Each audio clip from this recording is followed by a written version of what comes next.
মাহে রমজান এলো বছর ঘুরে মুমিন মুসলমানের বাংলাদেশ জামায়াতে ইসলামীর আমির ডাক্তার শফিকুর রহমান পবিত্র রমজান মাসে দিনের বেলা হোটেল রেস্তোরাঁ বন্ধসহ সকল প্রকার অশ্লীলতা এবং অনৈতিক কর্মকাণ্ডের বিরুদ্ধে কঠোর ব্যবস্থা গ্রহণের জন্য অন্তর্বর্তী সরকারের প্রতি জোরালো আহ্বান জানিয়েছেন। তিনি দেশবাসীকে সতর্ক করে দিয়ে মাহে রমজানের পবিত্রতা রক্ষা এবং সিয়াম সাধনার গুরুত্বপূর্ণ উপলব্ধি করার অনুরোধ জানান, যেন এই বরকতময় মাসে সকল মুমিন সত্যিকার অর্থেই আল্লাহর নৈকট্য অর্জন করতে পারেন।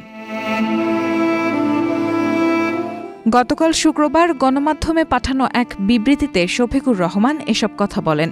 তিনি বলেন, পবিত্র মাহে রমজান রহমত, মাগফিরাত ও নাজাতের সওগাত নিয়ে আমাদের সামনে সমাগত। এই মাসের শেষ 10 দিনের মধ্যে রয়েছে পবিত্র লাইলাতুল কদর নামে একটি বরকতময় মহামান্বিত রাত, যা হাজার মাসের চেয়েও উত্তম। এই মাস তাকওয়া, সহনশীলতা ও পরস্পরের প্রতি সহানুভূতি প্রদর্শনের মাস।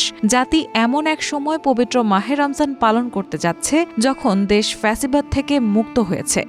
দীর্ঘ 15.5 বছরের জগত্তল পাথরের ন্যায় চেপে বসা জালিমের হাত থেকে মুক্ত হয়ে দেশের জনগণ মুক্ত বাতাসে শ্বাস নিতে পারছে।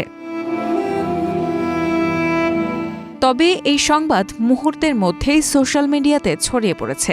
অনেকেই তার এই বক্তব্যকে রিপোস্ট করে নানা ধরনের প্রশ্ন তুলেছেন। ফেসবুকে একজন বলেছেন, রোজার দিনে হোটেল বন্ধ তো দূরে থাক, কোনো রকম পর্দাও থাকা উচিত না।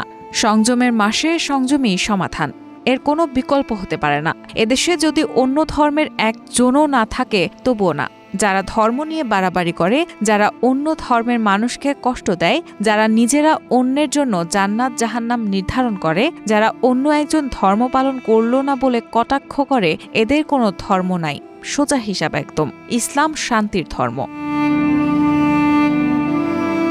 আরেকজন লিখেছেন, রোজা তো আমরাও রাখি, কোনোদিনও তো রোজা রেখে মনে হয়নি যে হোটেল রেস্টুরেন্ট আছে তাই আমার রোজা ভেঙে যাচ্ছে, বা হোটেল খোলা নাই তাই বাধ্য হয়ে রোজা রাখছি।